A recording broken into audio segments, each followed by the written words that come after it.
How many young people who are protesting in the streets were abducted? How many were killed? How many are still missing? How many cases have been processed by IPOA? And I'm sure you know that no agency is giving us information that is matching with the other. We have had engagement with Kenya National Commission on Human Rights, and we have their report here.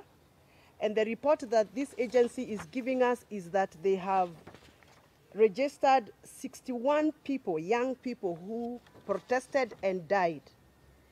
And their bodies have been located in many mortuaries in this country, ranging from Narok, Nakuru, City Mortuary, Nairobi, Kakamega, Eldoret, Isebania, Thika, Nanyuki, Eldoret, Kapsabet, Rongo, Kasarani, Embu, Homa Bay, Kisumu, Nyeri PGH, Nyahururu Hospital, Bungoma County Hospital, Kakamega Hospital, Kitengela, Kenyatta National Hospital Mortuary, and Mulolongo, and Kiambu Uplands Funeral Home.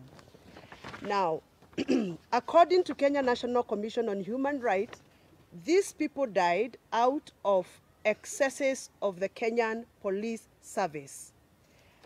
The IPOA, the statutory body that is supposed to be oversighting the activities of the Kenya National Police Service, have indicated that they have picked up their own investigations. And according to them, they only have registered 50 people who died, not 61 that we have received from Kenya National Commission on Human Rights. And out of the 50 cases IPOA has registered, they have also registered 19 people who are abducted or reported abducted and missing.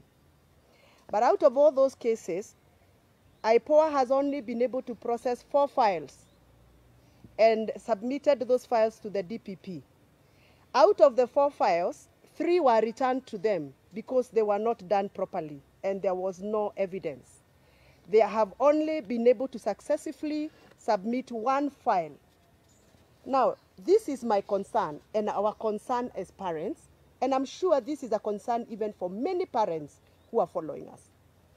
It cannot be that a country that is governed by the rule of law, over 61 people dead, and only 1 case can be accounted for. Yet we have seen 2 foreigners missing somewhere in the boundaries between Kenya and Ethiopia. And we have seen the IG and the acting IG and the DCI personally go to that area to locate 2 foreigners who are apparently missing. But we cannot locate the 19 cases IPOA has registered as abducted cases. Does it mean that foreigners are more important than Kenyans? Are we still being governed by the rule of law? Are we still following the fundamentals of human rights protection as enshrined by the Kenyan Constitution? So for me as a mother, representing many mothers and many fathers of this country, we want to echo our complaint, our dissatisfaction with the processes that the government of Kenya has put in place to provide accountability for the protesters who were abducted and those that were killed. The president is on record saying that his government is going to come up with a program for compensation, to compensate the families that lost their loved ones, to compensate the families of those that have patients in the wards and some patients at home.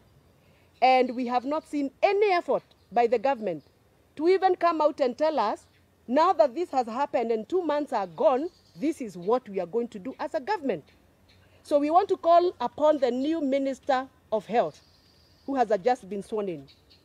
We want to call upon the Ministry of Interior, now that we have the cabinet minister already approved and vetted and sworn in.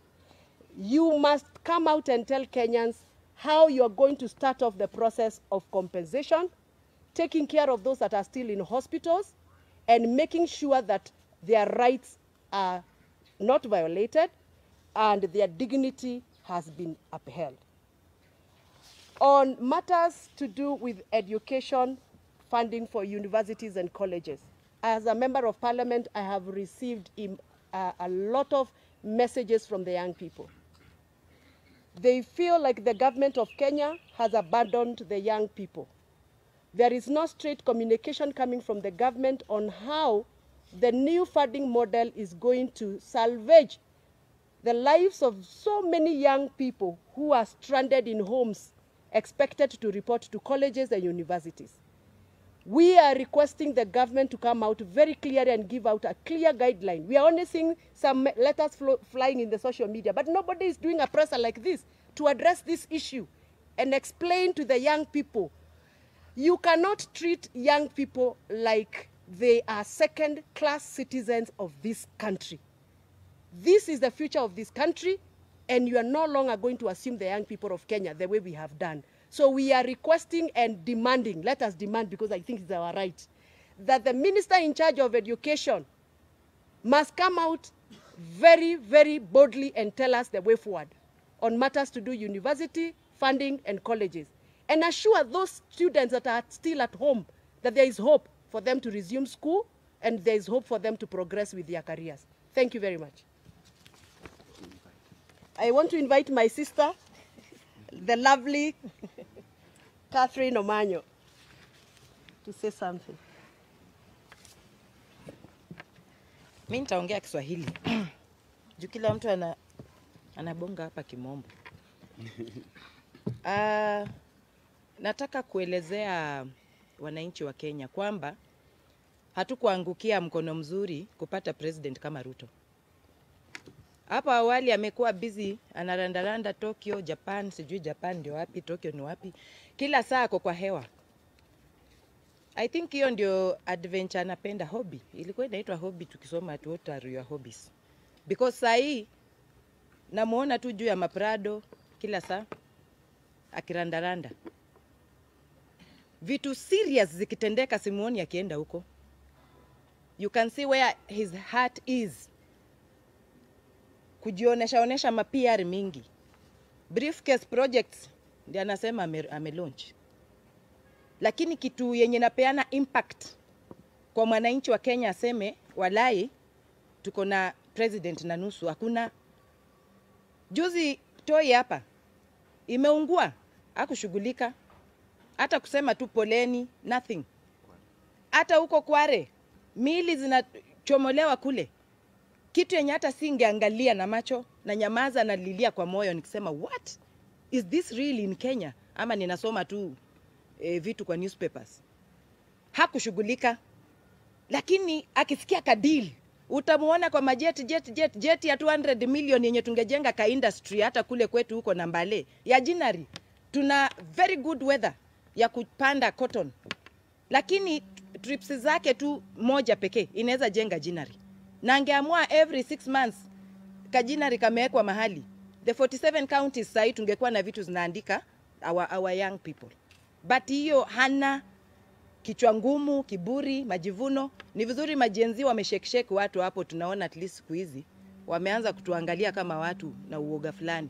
But mtu ujificha tu temporarily. Character real tulishaiona ilitoka.